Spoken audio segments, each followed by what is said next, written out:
সুপ্রিয় দর্শক শ্রোতা, ইরান এবং মার্কিন যুক্তরাষ্ট্রের যুদ্ধবিরতির মধ্যেও আমেরিকার অবৈধ সন্তান ইসরায়েলে 24 ঘন্টায় 43টি হামলা করেছে ইরানের প্রক্সি বাহিনী হিজবুল্লাহ। ইরান আবারও মার্কিন যুক্তরাষ্ট্রকে বৃদ্ধাঙ্গুল দেখিয়ে হরমুজ প্রণালী বন্ধ করে দিয়েছে। ইরানের পক্ষে সরাসরি অবস্থান নিয়েছে রাশিয়া, চীন, তুরস্ক। ইরানের কি আমেরিকার কাছে আত্মসমর্পণ করা উচিত নাকি যুদ্ধ চালিয়ে যাওয়া উচিত, এই সম্পর্কে আপনার মতবাদ কমেন্টস বক্সে লিখে জানান। এবং শুরুতে থাকবে সংবাদ শিরোনাম পরে বিস্তারিত। অনড় অবস্থানে যুক্তরাষ্ট্র এবং ইরান সমঝোতা নিয়ে অনিশ্চয়তা। আরো বিস্তারিত জানিয়ে দিব। ইরান সাম্প্রতিক যুদ্ধে মোট 12টি পয়েন্টে একই সঙ্গে যুদ্ধ করেছে। হরমুজে 2 ভারতীয় জাহাজকে গুলি, তীব্র প্রতিক্রিয়া নয়াদিল্লির। আরো জানিয়ে দিব, যুক্তরাষ্ট্রে ইসরায়েল আত্মসমর্পণ না করা পর্যন্ত যুদ্ধ চলবে, ইরানের হুঙ্কার। ইরান এবং ইয়েমেনের হাতে থাকা মারাত্মক অস্ত্র নিয়ে ভয় আছে ইসরায়েল, কি সেই অস্ত্র? ইরান পরমাণু অস্ত্র বানালে পুরো বিশ্ব ধ্বংস হয়ে যাবে, মন্তব্য ট্রাম্পের। ইরান যুদ্ধের মধ্যে উত্তর করে ব্যালিস্টিক মিসাইল পরীক্ষা, উত্তেজনা বাড়ছে। এবং সর্বশেষে জানিয়ে দিব, ইরানের পরমাণু অধিকার কেড়ে নেওয়ার ট্রাম্পকে কড়া প্রশ্ন পেজেশকিয়ানের। এতক্ষণ শুনছিলেন সংবাদ শিরোনাম বিস্তারিত। তবে তার আগে অনুরোধ থাকবে, এই ভিডিওতে একটি লাইক দিন এবং কমেন্টস করে জানিয়ে দিন আপনি কোন জেলা থেকে বা কোথা থেকে আমাদের সাথে যুক্ত রয়েছেন। এবং সংবাদের সর্বশেষ গুরুত্বপূর্ণ আপডেট পেতে চ্যানেলটি সাবস্ক্রাইব করে আমাদের সঙ্গেই থাকুন। ধন্যবাদ। অনড় অবস্থানে যুক্তরাষ্ট্র, ইরান সমঝোতা নিয়ে অনিশ্চয়তা।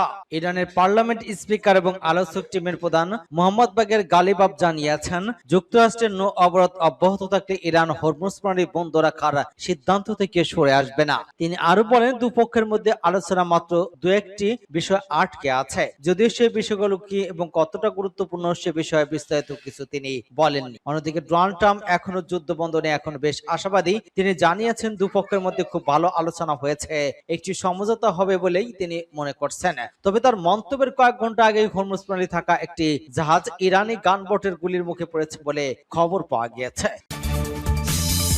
ইরান সাম্প্রতিক যুদ্ধে 12টি পয়েন্টে একই সঙ্গে যুদ্ধ করেছে। ইরানের সশস্ত্র বাহিনীর শীর্ষস্থানীয় সেনা কর্মকর্তা ব্রিগেডিয়ার জেনারেল আলী রেজা শেখ বলেছেন, তার দেশের উপর সাম্প্রতিক যুদ্ধের কেসটি কেবল ইসরায়েল এবং মার্কিন শত্রুদের মোকাবেলা করেনি, একই সঙ্গে 12টি বিভিন্ন ফ্রন্টে যুদ্ধ করছে। সশস্ত্র বাহিনী দিবস উপলক্ষে তিনি এক সাক্ষাৎকারে ওই মন্তব্য করেছেন। আলী রেজা শেখ বলেছেন, সর্বোচ্চ নেতা এবং সিনিয়র সামরিক কমান্ডারদের হারানোর পরও অন্য দেশ এবং এত দ্রুত এবং কার্যকরভাবে বিভিন্ন ফ্রন্টে আগ্রাসনের জবাব দিতে সক্ষম না হতে যেমনটা সক্ষম হয়েছে ইরান। ইরানের সশস্ত্র বাহিনীর সক্ষমতার কারণে শত্রু ইসলামী ওই দেশটির সঙ্গে আলোচনা বসতে বাধ্য হয়েছে বলে তিনি মন্তব্য করেছেন। এ বিষয়টি কৌশলগত যুদ্ধের পরিভাষায় ক্ষমতা সমতা হিসেবে পরিচিত বলে আলী রেজা শেখ উল্লেখ করেছেন। 40 দিনে ওই যুদ্ধ বিশ্বের সামরিক পরিভাষা এবং সাহিত্যিক বদলে দিয়েছে এবং প্রতিরক্ষা নীতিতে এই যুদ্ধ নতুন এক অধ্যায়ের সূচনা করতে পারে বলে তিনি মন্তব্য করেছেন। সূত্র পাঁচ টুডে।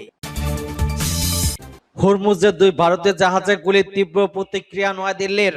ওমান উপসাগরে উত্তর কৌশলগতভাবে গুরুত্বপূর্ণ হরমুজ প্রণালীর কাছে ইরানের নৌবাহিনী গুলির মুখে পড়েছে 2টি ভারতীয় জাহাজ। এই ঘটনায় নতুন করে সামরিক নিরাপত্তা নিয়ে উদ্বিগ্ন তৈরি হয়েছে এবং এতে তীব্র প্রতিক্রিয়া জানিয়েছে নয়াদিল্লি। শনিবার সংশ্লিষ্ট সূত্রগুলো জানায়, জাগ অর্ণব এবং সানবার হেরাল্ড নামের 2টি জাহাজ সরাসরি গুলির শিকার হয়। এর মধ্যে একটি বড় তেলবাহী ট্যাঙ্কার প্রায় 20 লাখ ব্যারেল অপরিশোধিত তেল ইরাক থেকে বহন করা হচ্ছিল। হামলার আগে জাহাজ দুটি হরমুজ প্রণালী থেকে ফিরে যেতে বাধ্য হয়েছিল বলে জানা গিয়েছে। এক কর্মকর্তা বলেন, 2টি জাহাজের দিকে ওই গুলি ছোড়া হয়েছে। যদিও এর আগে ইরান ঘোষণা দিয়েছিল, যুক্তরাষ্ট্র এবং ইসরায়েলের সঙ্গে সংঘাতে জড়াতে নয় এমন দেশগুলোর জাহাজ লক্ষ্যবস্তু হবে না। ওই ঘটনার জেরে কড়া প্রতিবাদ জানিয়েছে ভারতের পররাষ্ট্র মন্ত্রণালয়। বিষয়টি নিয়ে ব্যাখ্যা চাইতে ইরানের রাষ্ট্রদূতকে তলব করেছেন নয়াদিল্লি। ভারতীয় নৌবাহিনী ঘটনার বিস্তারিত জানার চেষ্টা করছে। কর্মকর্তারা জানান, হরমুজ প্রণালী এলাকায় বর্তমানে ভারতীয় নৌবাহিনীর কোনো যুদ্ধ জাহাজ নাই। তবে ওমান উপসাগরে ভারতের 2টি জেস্টার, একটি ফ্রিগেট এবং একটি ট্যাঙ্কার মোতায়েন করা হয়েছে। ভারতীয় কর্মকর্তারা জানিয়েছেন, ইসলামিক গার্ড বাহিনী আইআরজিসি এই গুলিবর্ষণকে তারা অত্যন্ত গুরুত্ব সহকারে দেখছে এবং হরমুজ প্রণালীতে উন্মুক্ত অবাধ নৌ চলাচলের পক্ষে অবস্থান পুনর্ব্যক্ত করেছে। বিশ্বের অন্যতম গুরুত্বপূর্ণ তেল পরিবহন রুট হরমুজ প্রণালী, যার মধ্য দিয়ে বৈশ্বিক অপরিশোধিত তেলের প্রায় 20% পরিবাহিত হয়। উপসাগর অঞ্চলে জ্বালানি আমদানির উপর নির্ভরশীল হয় ওই পথ দিয়ে সবচেয়ে বেশি জাহাজ চলাচলকারী দেশগুলোর মধ্যে একটি হলো ভারত। উল্লেখ্য, যুক্তরাষ্ট্রের সঙ্গে চলমান উত্তেজনার মধ্যে ইরান পূর্বে ভারতকে বন্ধুবান্ধব দেশ হিসেবে উল্লেখ করে তাদের জাহাজ চলাচলের অনুমতি দিয়েছিল, যদিও অন্য দেশের জাহাজকে ড্রোন এবং ক্ষেপণাস্ত্র হামলার মুখে দিয়ে আটকে রাখা হয়। এদিকে ওই ঘটনার মধ্যে ইরান শুক্রবার হরমুজ সাময়িকভাবে খুলে দেওয়ার ঘোষণা দেয়, যা যুক্তরাষ্ট্রের মধ্যস্থতায় ইসরায়েল এবং লেবাননের মধ্যে 10 দিনের যুদ্ধবিরতির পর আসে। যুক্তরাষ্ট্র ইসরায়েল আত্মসমর্পণ না করা পর্যন্ত যুদ্ধ চলবে বলল ইরান। মার্কিন প্রেসিডেন্ট ডোনাল্ড ট্রাম্পের সাম্প্রতিক হুমকি জবাবে কঠোর প্রতিক্রিয়া জানিয়েছে ইরান। দেশটির রাষ্ট্রীয় টেলিভিশনে প্রচারিত এক বিবৃতিতে যুক্তরাষ্ট্র এবং ইসরায়েলের বিরুদ্ধে বিধ্বংসী হামলার হুঁশিয়ারি দেওয়া হয়েছে। এক ভাষণে ডোনাল্ড ট্রাম্পের ইরানের বিরুদ্ধে কঠোর সামরিক পদক্ষেপের ইঙ্গিত দিয়ে দেশটির প্রস্তরযোগ্যে পাঠানোর হুমকি দেন। তিনি জানান, সম্ভাব্য ওই হামলা আগামী 2 থেকে 3 সপ্তাহের মধ্যে চালানো হতে পারে। তার বক্তব্যের কয়েক ঘন্টার মধ্যেই ইরানের সামরিক বাহিনীর অপারেশন কমান্ড খাতামাল আম্বিয়া পাল্টা বিবৃতি দেয়। ওই বিবৃতিতে বলা হয়, আপনাদের অপমান, লাঞ্ছনা স্থায়ী এবং নিশ্চিতের অনুশোচনা না হয় এবং আত্মসমর্পণ না করা পর্যন্ত ওই যুদ্ধ চলবে। যুক্তরাষ্ট্র এবং ইসরায়েলকে লক্ষ্য করে আরো বলা হয়, আরো বিধ্বংসী ব্যাপক ধ্বংসাত্মক পদক্ষেপের জন্য প্রস্তুত থাকুন। এদিকে ইসরায়েলের সামরিক বাহিনী দাবি করেছে, ট্রাম্পের ভাষণের পর ইরান 2 দফায় দেশটির দিকে ক্ষেপণাস্ত্র নিক্ষেপ করেছে। 6 ঘন্টার ব্যবধানে মোট 4 বার ক্ষেপণাস্ত্র হামলার সংকেত শনাক্ত করা হয়েছে বলে জানানো হয়েছে। হোয়াইট হাউসের পক্ষ থেকে ভাষণে ট্রাম্প বলেন, গত 28 ফেব্রুয়ারি শুরু হওয়া সামরিক অভিযান এখন শেষের দিকে এবং খুব শিগগিরই যুক্তরাষ্ট্র তাদের সব সামরিক স্থান লক্ষ্য করতে যাচ্ছে। এই পরিস্থিতি আন্তর্জাতিক মহলে উদ্বেগ বাড়ছে। প্রায় 35টি দেশকে নিয়ে যুক্তরাজ্য এক বৈঠকে আয়োজনের প্রস্তুতি নিচ্ছে। এখানে হরমুজ প্রণালী পুনরায় সচল করার উপায় হিসেবে নিয়ে আলোচনার কথা রয়েছে। ইরান এবং ইয়েমেনে হাতে থাকা মারাত্মক অস্ত্র নিয়ে ভয় আছে ইসরায়েল। কি সেই অস্ত্র? ক্রমবর্ধমান আঞ্চলিক উত্তেজনার মধ্যে বাবাল মানদ্বীপ প্রণালী অন্যতম গুরুত্বপূর্ণ ভূকৌশলগত কেন্দ্র হিসেবে আবার সামনে উঠে এসেছে, যা এই অঞ্চলের অর্থনৈতিক এবং নিরাপত্তা ভারসাম্যকে নতুন করে নির্ধারণ করা হতে পারে। ইন্টারন্যাশনাল স্টুডেন্ট নিউজ এজেন্সির বরাত দিয়ে পাঁচ টুডে জানিয়েছে, প্রতিবেদনে বলা হয়েছে যে ইরানের উপর নতুন মার্কিন এবং ইসরায়েলি আগ্রাসনের ফলে বাবাল মানদ্বীপ প্রণালী বন্ধ হয়ে যায়। সম্ভাব্য পরিণতি তেল আবিবের জন্য গুরুতর হবে, কারণ ইসরায়েল এশিয়া আফ্রিকার সাথে যোগাযোগের জন্য ওই সমুদ্র পথের উপর ব্যাপকভাবে নির্ভরশীল। প্রতিবেদনে বলা হয়েছে যে ইয়েমেনের আনসারুল্লাহ আন্দোলনের একজন পদস্থ কর্মকর্তা হোসেন আল ইজরি সম্প্রতি ট্রাম্পকে ওই গুরুত্বপূর্ণ আরটি বন্ধ করে দেওয়ার হুমকি দিয়েছেন। মার্কিন জ্বালানি দপ্তর এবং আন্তর্জাতিক জ্বালানি সংস্থা দেয়া তথ্য থেকে জানা যায়, বাবেল মানদ্বীপ প্রণালী বিশ্বের অন্যতম গুরুত্বপূর্ণ সামুদ্রিক রুট, যার মধ্য দিয়ে বৈশ্বিক বাণিজ্যের 10 থেকে 15% চলাচল করে। এর অর্থ হলো ওই অঞ্চলের মধ্য দিয়ে প্রায় 60 লক্ষ ব্যারেল এবং লক্ষ লক্ষ ঘনমিটার তরলকৃত গ্যাস যায়। এর অর্থ হলো ওই অঞ্চলের মধ্য দিয়ে প্রায় 60 লক্ষ তেল এবং লক্ষ লক্ষ ঘনমিটার তরলকৃত প্রাকৃতিক গ্যাস যায়। অক্সফোর্ড ইউনিভার্সিটি ফর স্টাডিজের মধ্যে হরমুজ প্রণালী এশিয়া এবং ইউরোপের মধ্যে একটি গুরুত্বপূর্ণ বাণিজ্য পথ, যার মধ্যে দিয়ে প্রায় প্রতিদিন 50 থেকে 70টি বাণিজ্য জাহাজ $10 বিলিয়ন বেশি মূল্যের পণ্য নিয়ে যাতায়াত করে। ইরান পরমাণু অস্ত্র বানালে পুরো বিশ্ব ধ্বংস হয়ে যাবে, ট্রাম্পের হুঁশিয়ারি। ইরান যুদ্ধ শেষ হয়ে গেলে গ্যাসের দাম ব্যাপকভাবে কমে যাবে এবং সেটার প্রভাবে বিদ্যুতের দামও কমে বলে মন্তব্য করেছে মার্কিন প্রেসিডেন্ট ডোনাল্ড ট্রাম্প। ইরানের পরমাণু ইস্যুতেও কথা বলেছেন তিনি। ফক্স নিউজকে দেওয়া সাক্ষাৎকারে ট্রাম্প ওসব কথা বলেছেন। যুদ্ধে চীন ইরানকে অস্ত্র দিচ্ছে এমন খবর শোনার পর দেশটিতে প্রেসিডেন্ট শি জিনপিংকে চিঠি দিয়ে অস্ত্র সরবরাহ করার অনুরোধ জানিয়েছেন বলে জানান ট্রাম্প। জবাবে শি জিনপিং তাকে জানিয়েছেন তারা ইরানকে অস্ত্র দিচ্ছে না। ফক্স নিউজের সাক্ষাৎকারে এমনটাই দাবি করেছেন মার্কিন প্রেসিডেন্ট।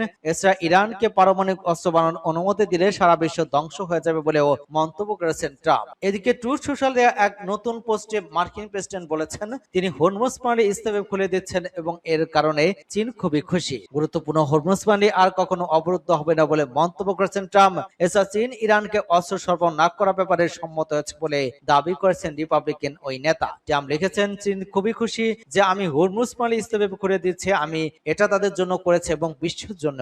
এই পরিস্থিতি আর কখনো ঘটবে না, তারা চীন ইরানে অস্ত্র পাঠাবে না বলে সম্মত হয়েছে। তবে সাম্প্রতিক কিছু প্রতিবেদনের সঙ্গে তার ওই দাবি অসামঞ্জস্য বলে মনে হচ্ছে। মার্কিন সংবাদ মাধ্যম সিএন জানিয়েছে বেইজিং তেহরানকে আকাশ প্রতিরক্ষা ব্যবস্থা সরবরাহ করার প্রস্তুতি নিচ্ছে। অন্যদিকে ফিনান্সিয়াল টাইমস বলেছে মার্কিন সামরিক ঘাঁটিগুলো অবস্থান শনাক্ত, সেগুলোকে লক্ষ্যবস্তুতে পরিণত করতে চীনা গুপ্তচর স্যাটেলাইট ব্যবহার করে আসছে ইরান। তবে চীন ইরানের পররাষ্ট্র মন্ত্রণালয় সাম্প্রতিক দিনগুলোতে বারবার অস্বীকার করেছে তারা ইরানকে কোনো ধরনের সামরিক সহায়তা দিচ্ছে। ইরান যুদ্ধের মধ্যে উত্তর কোরিয়ার ব্যালিস্টিক মিসাইল পরীক্ষা, উত্তেজনা বাড়ছে। ইরান এবং পশ্চিমা বিশ্বের মধ্যে চলমান যুদ্ধ পরিস্থিতির মধ্যেই নতুন করে ব্যালিস্টিক মিসাইল নিক্ষেপ করে নিজের সামরিক শক্তির জানান দিয়েছে উত্তর কোরিয়া। রোববার ভোরে দেশটির পূর্ব অঞ্চলের সিনাপো শহর থেকে সমুদ্রের অভিমুখে ওই মিসাইলগুলো ছোড়া হয়। চলতি মাসে এই পিয়ংইয়ং এর চতুর্থ এবং বছরের সপ্তম মিসাইল পরীক্ষা। বিশেষজ্ঞদের মতে ইরান সংকটের ওই সময়ে নিজেদের আত্মরক্ষার সক্ষমতা বিশ্ব দরবারে প্রদর্শন করে আন্তর্জাতিক পরিমণ্ডলে বাড়তি সুবিধা আদায় করাই উত্তর কোরিয়ার মূল লক্ষ্য। দক্ষিণ কোরিয়ার সামরিক বাহিনীর দেওয়া বক্তব্য অনুযায়ী রোববার স্থানীয় সময় ভোর 6:10 দিকে মিসাইলগুলো নিক্ষেপ করা হয়। প্রায় 140 কিলোমিটার পথ অতিক্রম করে সমুদ্রের নির্দিষ্ট লক্ষ্যবস্তুতে আঘাত হানে। জাপানের পক্ষ থেকে জানানো হয় যে মিসাইলগুলো কোরিয়া উপদ্বীপের পূর্ব উপকূলে পতিত হয়েছে এবং তাদের বিশেষ অর্থনৈতিক অঞ্চলে কোনো অনুপ্রবেশের ঘটনা ঘটেনি। এই ঘটনা পরপরই দক্ষিণ কোরিয়ার প্রেসিডেন্ট কার্যালয় ব্লু হাউস এক জরুরি নিরাপত্তা বৈঠক আহ্বান করে এবং উত্তর কোরিয়া ওই পদক্ষেপকে জাতিসংঘ নিরাপত্তা পরিষদের রেজলিউশনের চরম লঙ্ঘন এবং উস্কানিমূলক হিসেবে কাজ বলে অভিহিত করেন। অবিলম্বে তা বন্ধের আহ্বান জানানো হয়। উত্তর কোরিয়া ওই সামরিক পদক্ষেপের পেছনে ইরানের বর্তমান পরিস্থিতি বড় ভূমিকা রাখছে বলে মনে করছেন দক্ষিণ কোরিয়ার সাবেক নিরাপত্তা উপদেষ্টা কিম জং। তার মতে ইরান যুদ্ধের ডামাডোলের মধ্যে পিয়ংইয়ং বিশ্বকে দেখাচ্ছে যে যায় তাদের পারমাণবিক এবং সামরিক আত্মরক্ষা ব্যবস্থা ইরানের তুলনায় অনেক বেশি শক্তিশালী এবং অজেয়। ইরানের পরমাণু অধিকার কেড়ে নেওয়ার ট্রাম্পকে কড়া প্রশ্ন পেজেশকিয়ানের। ইরানের প্রেসিডেন্ট মাসুদ পেজেশকিয়ান বলেছেন ইরানের পারমাণবিক অধিকার কেড়ে নেওয়ার কোনো বৈধ অধিকার নেই যুক্তরাষ্ট্রের প্রেসিডেন্ট ডোনাল্ড ট্রাম্পের। পারমাণবিক কর্মসূচি নিয়ে তেহরান এবং ওয়াশিংটনের মধ্যে চলমান উত্তেজনার মধ্যে তিনি ওই কঠোর মন্তব্য করেন। ইরানি স্টুডেন্ট নিউজ এজেন্সি সূত্র জানায় পেজেশকিয়ান বলেন ট্রাম্প ইরানকে তার শান্তিপূর্ণ পারমাণবিক কর্মসূচি ব্যবহারের বাধা দেওয়ার কথা বলেছেন। তবে তিনি প্রশ্ন তোলেন কোন ভিত্তিতে একটি দেশের অধিকার সীমিত করার দাবি করা হচ্ছে। তার ভাষায় একটি জাতির অধিকার কেড়ে নেওয়ার তিনি কে? ইরান দীর্ঘদিন ধরে বলে আসছে যে তারা পারমাণবিক কর্মসূচি শান্তিপূর্ণ উদ্দেশ্যে ব্যবহার করছে, বিশেষ করে জ্বালানি উৎপাদন এবং গবেষণার ক্ষেত্রে। তবে যুক্তরাষ্ট্র সহ পশ্চিমা দেশগুলো উদ্বেগ প্রকাশ করে বলেছে ওই কর্মসূচি ভবিষ্যতে সামরিক কাজে ব্যবহৃত হতে পারে। এই ইস্যুতে দুই দেশের মধ্যে দীর্ঘদিন ধরে বিরোধ চলছে। আন্তর্জাতিক পরমাণু চুক্তি এবং নিষেধাজ্ঞার মাধ্যমে আরো জটিল হয়েছে। সাম্প্রতিক সময়ে আলোচনার চেষ্টা চললেও আস্থার ঘাটতির কারণে অগ্রগতি সীমিত হয়েছে। বিশেষজ্ঞরা মনে করছেন পেজেশকিয়ানের মন্তব্য দুই দেশের মধ্যে চলমান কূটনৈতিক উত্তেজনা আরো বাড়াতে পারে। একই সঙ্গে পারমাণবিক ইস্যুতে নতুন করে আলোচনা পরিবেশ কঠিন হয়ে উঠতে পারে। তথ্যসূত্র আল জাজিরা।